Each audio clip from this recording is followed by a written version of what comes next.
আহিছো বিৰতিৰ পাছত ব্ৰেকিং নিউজ ঢেকিয়াজুলিত হিৰাই মাজুলীত হুকাবহ ঘটনা সংঘটিত হৈছে বন্য হস্তীৰ আক্ৰমণত দুজন বনকৰ্মী সহ তিনিজনৰ মৃত্যু হৈছে মৃত বনকৰ্মীজন বীৰেন ৰাভা আৰু তুলেশ্বৰ বড়ো দুই আমাৰী বাৰী বনাঞ্চলিক কাৰ্যালয়ৰ বনকৰ্মী বন্য হস্তী খেদিবলৈ যোৱাৰ সময়তে আক্ৰমণৰ ঘটনা সংঘটিত হৈছে উল্লেখযোগ্য যে আজি পুৱাৰ ভাগত বন্য হস্তীৰ আক্ৰমণত প্ৰাণ গৈছিল যতন তাঁতী নামৰ এজন লোকৰ ইয়াৰ পিছতে আমৰী বাৰী বনাঞ্চলিক কাৰ্যালয়ৰ বনকৰ্মীৰ এটা দলে হাতী খেদিবলৈ যোৱাৰ সময়তে চাহ বাগিচাত আশ্ৰয় লৈ থকা হাতীৰ আক্ৰমণত নিহত হয় দুই বনকৰ্মী এটা অতিকৈ হুকাবহ ঘটনা সংঘটিত হৈছে বন্য হস্তী খেদিবলৈ যোৱাৰ সময়তে আক্ৰমণ কৰে বন্য হস্তীৰ উপদ্ৰৱ দুই বনকৰ্মী সহ নিহত হৈছে তিনিজন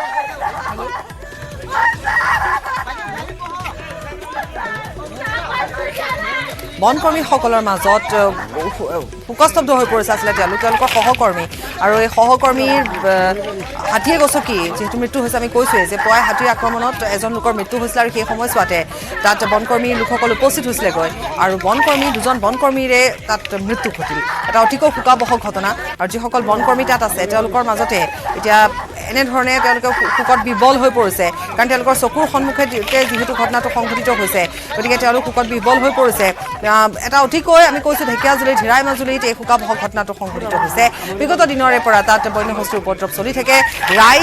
ৰাইজো আতংকিত হৈ পৰে কাৰণ তাত বন্য হস্তীৰ আক্ৰমণৰ ঘটনা সংঘটিত হয় বা যেনেধৰণে খেতি বাতি খাই তহিলং কৰে তাৰ মাজত বনকৰ্মীসকলে নিজৰ দায়িত্বত তেওঁলোক তাত উপস্থিত আছিলেগৈ বা দায়িত্ব পালন কৰিবৰ বাবে গৈছিলে আৰু কৰ্তব্যৰত অৱস্থাতে হাতী আক্ৰমণ কৰাৰ ফলত মৃত্যু হয় দুগৰাকীকৈ বনকৰ্মী ৰাতিপুৱাটো এজন মাৰিলে হাতীয়ে যতন তাঁতী বুলি তো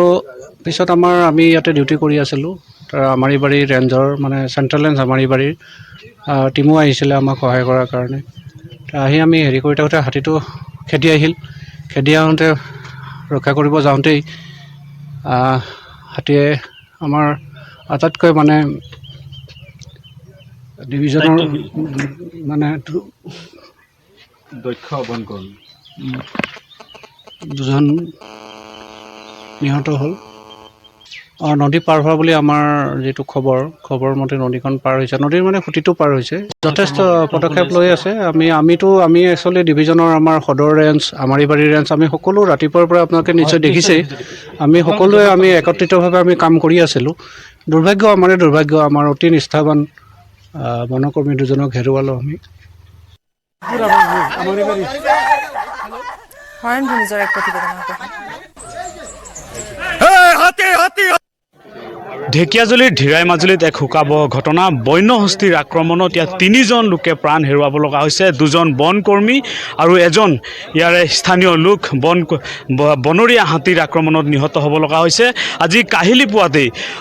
এটা বনৰীয়া হাতীৰ আক্ৰমণত ইয়াত যতন তাঁতী নামৰ এগৰাকী 60 বছৰীয়া লোক হাতীৰ আক্ৰমণত নিহত হ'ব লগা হৈছিল ইয়াৰ পিছতেই ইয়াত স্থানীয় ৰাইজে খবৰ দিয়ে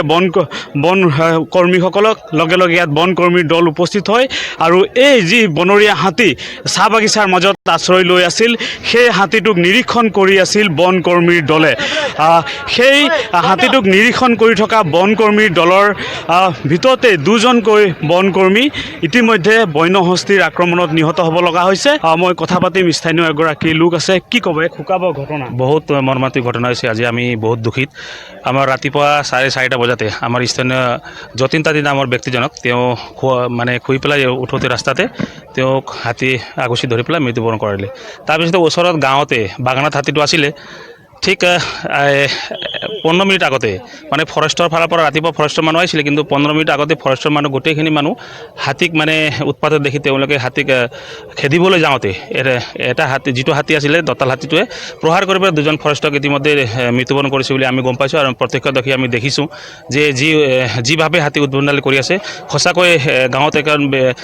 ভয়ংকৰ পৰিৱেশৰ সৃষ্টি হৈছে গতিকে প্ৰশাসন বিভাগ অতি সোনকালে গুৰুত্ব দি এই বিষয়ত গুৰুত্ব দি পেলাই যাতে গাঁৱৰ সুৰক্ষাৰ কাৰণে যাতে হাতীটো কিবা ব্যৱস্থা কৰিবলৈ যাতে কৰে তাৰ কাৰণে মই বিশেষভাৱে প্ৰশাসনিক বিষয়ক অতি গুৰুত্ব সহকাৰে ল'বলৈ মই অনুৰোধ জনাইছোঁ বিশেষকৈ এক আতংকই বিৰাজ কৰিছে কাৰণ বন্য হস্তীৰ আক্ৰমণত এই হিৰাই মাজুলীত আজি তিনিজনকৈ লোকে প্ৰাণ হেৰুৱাব লগা হৈছে দুজন বনকৰ্মী আৰু এজন স্থানীয় লোক যাৰ নাম হৈছে যতন তাঁতী আৰু বনকৰ্মী দুজন হৈছে কুলেশ্বৰ বড়ো আৰু বীৰেন ৰাভা তেওঁলোকৰ মৃতদেহ ইতিমধ্যে ইয়াতে উদ্ধাৰ কৰা হৈছে আৰক্ষীৰ লোক ইয়াতে আহি উপস্থিত হৈছে আমি দৃশ্যাংশ দেখুৱাইছোঁ এক আতংকময় পৰিৱেশে বিৰাজ কৰিছে এই ধিৰাই মাজুলী অঞ্চলত বৰ্তমানো এই হাতীটো যি ধিৰাই মাজুলীৰ যি ইয়াতে ক্ষুদ্ৰ চাহ বাগিচা আছে এই চাহ বাগিচাৰ মাজতে আশ্ৰয় লৈ আছে এক শোকাবহ ঘটনা আৰু এনেধৰণে আৰক্ষীৰ লোক ইয়াতে বৰ্তমান উপস্থিত হৈছে মই কথা পাতিম এগৰাকী প্ৰকৃতিপ্ৰেমী আছে কি ক'ব আচলতে অতি দুখৰ বিষয় আজি তিনিজনকে মানে নিৰীহ লোকক দুজন বন বিভাগৰ অতি মানে সুন্দৰ দুজন বন বিভাগৰ বিষয়াক আজি হাতীয়ে একে মাৰি পেলালে মোক অতি দুখ লাগিছে আমি তেওঁলোকৰ লগতে বহুত বছৰ ধৰি একেলগে এই হাতী খেদা কামত আমি ব্যস্ত হৈ আছিলোঁ মই ৰাতিপুৱাৰ পৰা আছোঁ মই স্পটত নিজে আছিলোঁ অতি দুখৰ বিষয় যে যেতিয়ালৈকে বনাঞ্চলত অবৈধ বেদখলকাৰী উচ্ছেদ কৰিব নোৱাৰে তেতিয়ালৈকে কিন্তু এই সমস্যাটো অসমত বৃদ্ধি হৈ গৈ থাকিব মই মাননীয় মুখ্যমন্ত্ৰী তথা বনমন্ত্ৰী তথা বন বিভাগৰ বিষয়াক অনুৰোধ কৰিম যে অতি সোনকালে সোণাৰীপা অভয়াৰণ্য তথা চাৰিদুৱা সংৰক্ষিত বনাঞ্চলত থকা বেদখলকাৰীসকলক উচ্ছেদ কৰিব লাগিব নহ'লে অনাগত দিনত ইয়াতকৈ আৰু বেছি ভয়াৱহ পৰিস্থিতিৰ সৃষ্টি হ'ব এইটো আমি অনুমান কৰিছোঁ এইটো শোণিতপুৰ জিলাৰ সোণাৰীপা অভয়াৰণ্যৰ পৰা আহিছে যে সোণাৰীপা অভয়াৰণ্যৰ পৰা অহা হাতীয়ে এই হাতীটো বুলি আমি অনুমান কৰিব পাৰিছোঁ নিশ্চয়কৈ হাতী মানুহৰ সংঘাতে এক চূড়ান্ত ৰূপ লৈছে শোণিতপুৰ জিলাৰ ঢেকীয়াজুলিৰ ধিৰাই মাজুলীত তিনিজনকৈ লোকে ইয়াতে প্ৰাণ হেৰুৱাব লগা হৈছে দুজন বনৰক্ষী আৰু এজন স্থানীয় লোক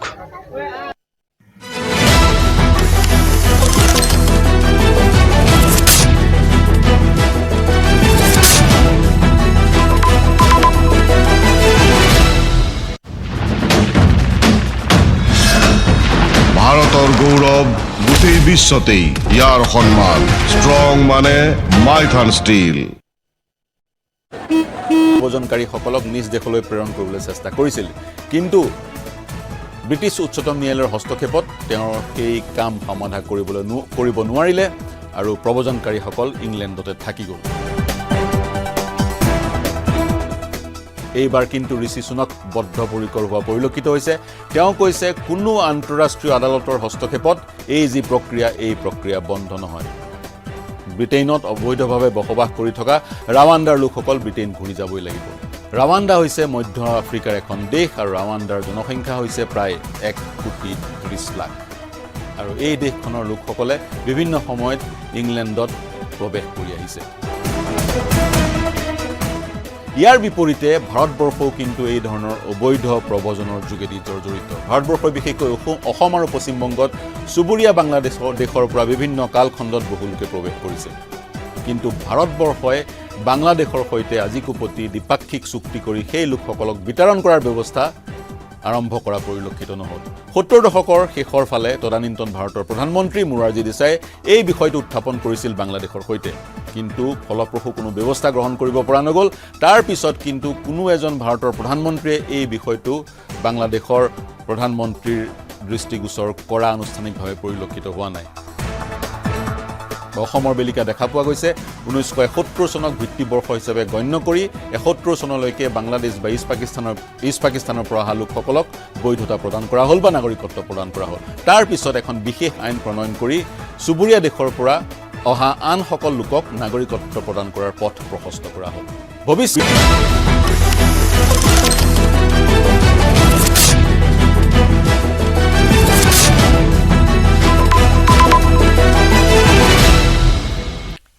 বৰপেটাৰ ভেল্লাৰ বনবৰীয়া গাঁৱত ঘৰ মণিপুৰত উগ্ৰপন্থীৰ আক্ৰমণত শ্বহীদ হোৱা এছআই নাছিৰুদ্দিন চৰকাৰ চিআৰপিএফৰ বিষয়াগৰাকীৰ মৃত্যুৰ খবৰ পোৱাৰ লগে লগে বৰপেটাৰ ভেল্লাত শোকাকুল পৰিৱেশে বিৰাজ কৰিছে উগ্ৰপন্থীৰ আক্ৰমণত শ্বহীদ অৰূপ চাইনী নামৰ আন এজন চিআৰপিএফ জোৱান মণিপুৰৰ বিষ্ণুপুৰত আজি পুৱা সংঘটিত হৈছিল উগ্ৰপন্থীৰ আক্ৰমণ নিৰ্বাচনী দায়িত্ব সামৰি উভতি অহাৰ পথতে উগ্ৰপন্থীৰ বোমা বিস্ফোৰণৰ ফলত শ্বহীদ হৈছিল চিআৰপিএফৰ 2 বিষয়া আৰু জোৱান উগ্ৰপন্থীৰ আক্ৰমণত আহত আন 2জন জোৱানক চিকিৎসালয়ত ভৰ্তি কৰোৱা হৈছে আজি পুৱা বিষ্ণুপুৰৰ নাৰায়ণ সেনাৰ IRBৰ পোষ্টত সংঘটিত হৈছিল এই আক্ৰমণৰ ঘটনা 2 চিআৰপিএফ নিহত হৈছে শোকাকুল পৰিৱেশে তেওঁলোকৰ বাসগৃহত দেখা দিছে আমি কৈছোৱেই যে উগ্ৰপন্থী আক্ৰমণত শ্বহীদ হৈছে এছআই নাছিৰুদ্দিন চৰকাৰ ভেল্লাৰ বনবৰীয়া গাঁৱত শোকাকুল পৰিৱেশে বিৰাজ কৰিছে ঘৰত তেওঁৰ পৰিয়ালবৰ্গ আছে আৰু এই খবৰে তেওঁলোকক স্বাভাৱিকভাৱে মৰ্মাহত কৰি তুলিছে মণিপুৰত অশান্ত মণিপুৰ আৰু অশান্ত মণিপুৰতে CRPF তেওঁলোক কৰ্মৰত হৈ আছিলে তেওঁলোকে কৰ্মৰত অৱস্থাত থাকোঁতেই এই ঘটনাটো সংঘটিত হৈছে ইতিমধ্যে জানিব পৰা অনুসৰি তেওঁৰ ঘৰ হৈছে ভেল্লাৰ বনবৰীয়া গাঁৱত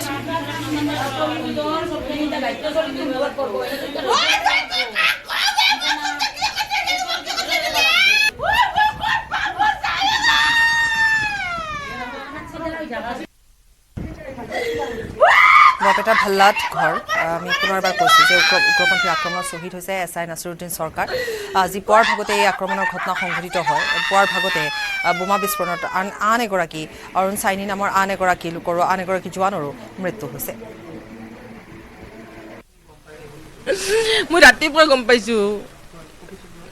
নুনমাটি হেডকোৱাৰ্টাৰৰ পৰা ফোন কৰিছে একবাৰ কাটি দিছোঁ মই বেলেগ ৰং নাম্বাৰ বুলি নুনমাটিৰ পৰা দুবাৰ ফোন কৰিছে একবাৰ কাটি দিলোঁ ৰং নাম্বাৰ বুলি একবাৰ ফোন কৰোঁ তাৰপিছত কৈছে কি এতিয়া নাছিৰুদ্দিনৰ ঘৰ নেকি বোলে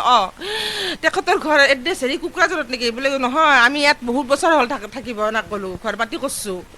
কৈছে কিয় মই সেনেকৈ সুধিলোঁ তাতে কৈছে এনেই ভোটত লাগে আৰু এনেকৈ ভোট চোট আহিলতো এনেকৈ ক'লা তাৰপিছত কাটি দিলা সন্দেহতে মই নিজে ফোন কৰিছোঁ তেওঁলোকক নুনমাটিত ফোন কৰাতে মই কৈছোঁ আপোনালোকে যে ফোন কৰিছে কি কাৰণত ফোন কৰিছে মোৰ মানুহ হেৰি কিবা হৈছে নেকি মোৰ হাজবেণ্ডৰ তাৰপিছত কৈছে কি আপোনাৰ ডাঙৰ ল'ৰা আছে নেকি বোলে আছে মই দাউৰি আহি সেয়াক দিবা দিলোঁ সেয়াক বাৰান্দাত যাতে সেই কান্দি দিছে তেনে গম পাই গৈছোঁ এয়ে মহানগৰী ধাৰাপুৰ চাৰিআলিৰ পশ্চিম গুৱাহাটী মহাবিদ্যালয়ত বহাগৰ এদিন কাৰ্যসূচী ৰূপায়ণ কৰা হয় পশ্চিম গুৱাহাটী মহাবিদ্যালয়ৰ সৌজন্য তথা মহাবিদ্যালয় ছাত্ৰ একতা সভাৰ সহযোগত মহাবিদ্যালয়ৰ বাকৰিত আয়োজিত অনুষ্ঠানৰ বন্তি প্ৰজ্বলনেৰে শুভাৰম্ভ কৰে মহাবিদ্যালয়ৰ অধ্যক্ষ ডক্টৰ মনীষা ভট্টাচাৰ্যই অনুষ্ঠানৰ সৈতে সংগতি ৰাখি মহাবিদ্যালয়ৰ শিক্ষক-শিক্ষয়িত্ৰীসকলে পৰিৱেশন কৰা বিহু হুঁচৰিয়ে উপস্থিত আটাইকে আপ্লুত কৰে অনুষ্ঠানত মহাবিদ্যালয়ৰ ছাত্ৰ-ছাত্ৰীসকলে বিহু নৃত্য গীত আদি পৰিৱেশন কৰি সমগ্ৰ পৰিৱেশটো জীপাল কৰি তোলে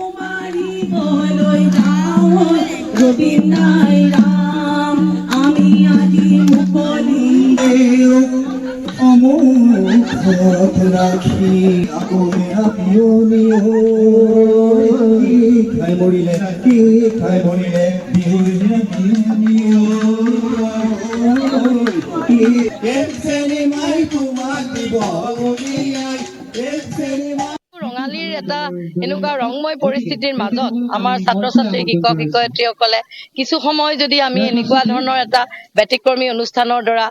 প্ৰতিগৰাকী ছাত্ৰ ছাত্ৰী শিক্ষক শিক্ষয়িত্ৰীক আমি শ্ৰেণীকোঠাৰ বাহিৰতো আজিৰ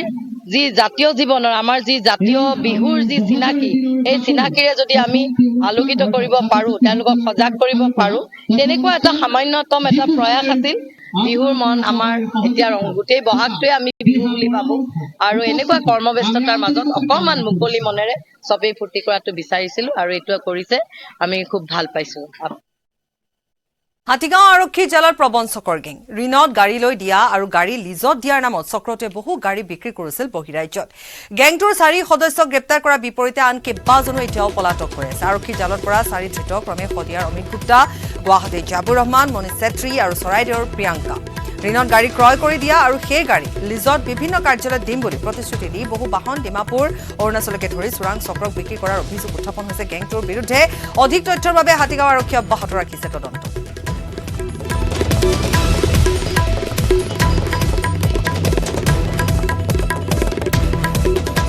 লিজত দিম বুলি নিয়া গাড়ী প্ৰথমতে তেওঁলোকে লিজত দিম বুলি কয় আৰু তাৰ পিছতে তেওঁলোকে এইবোৰ বহিৰাজ্যত বিক্ৰী কৰাৰ কথা আহি পৰিছে ডিমাপুৰ অৰুণাচলত বিক্ৰী কৰে কেইবাখনো বাহন বিক্ৰী কৰিছে হাতীগাঁও আৰক্ষীৰ জালত পৰিছে এই গেংটো এই প্ৰবঞ্চকৰ গেংটো আৰু উল্লেখনীয় কথাটো হৈছে এই গেংটোত এগৰাকী যুৱতীও আছে লিজত দিম বুলি নিয়া গাড়ী বহিৰাজ্যত বিক্ৰী কৰি আছিলে বহু দিনৰে পৰা অৱশেষত ধৰা পৰিলে অৱশেষত হাতীগাঁও আৰক্ষী জালত পৰিছে গেংটো 4 সদস্যক ইতিমধ্যে গ্ৰেপ্তাৰ কৰিবলৈ সক্ষম হৈছে হাতীগাঁও আৰক্ষী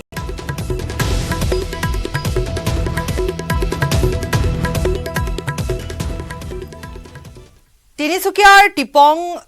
ডালাইত নিশা সংঘটিত হৈছে এক অপ্ৰীতিকৰ পৰিস্থিতি টিপং ডালাইত নিশা বিহু হুঁচৰি গাই থকাৰ অৱস্থাতে চেমনীয়া কণমানি বিহু হুঁচৰি দলটি টিপং সেনাই দুৰ্ব্যৱহাৰ কৰা কেন্দ্ৰ কৰি ৰাইজ ক্ষুণ্ণ হৈ পৰে আৰু জানিব পৰা অনুসৰি দিগবৈ পানবাৰীৰ পৰা চেমনীয়া বিহু হুঁচৰি দল নামেৰে এটি কণমানি বিহু দল টিপঙলৈ আহিছিল আৰু নিশা প্ৰায় 11 মান বজাত এঘৰত দলটো বিহু হুঁচৰি গাই থকা অৱস্থাতে টিপং ডালাই অসম ৰাইফলছৰ সেনাই অশ্লীল শব্দৰে দুৰ্ব্যৱহাৰ কৰে আনকি বিহুৱা দলটো কাণত ধৰাই আঁঠু কঢ়াই ৰাখি দলটো ইয়াকে লৈ অঞ্চলটোত তীব্ৰ প্ৰতিক্ৰিয়া প্ৰতিক্ৰিয়াৰ সৃষ্টি হোৱাৰ লগতে সেনা বিষয়া এজনৰ বিৰুদ্ধে লেখাপানী আৰক্ষী থানাত এজাহাৰ দাখিল কৰে এই ঘটনা সন্দৰ্ভত ছাত্ৰ মুক্তি সংগ্ৰাম সমিতিয়েও তীব্ৰ প্ৰতিক্ৰিয়া প্ৰকাশ কৰিছে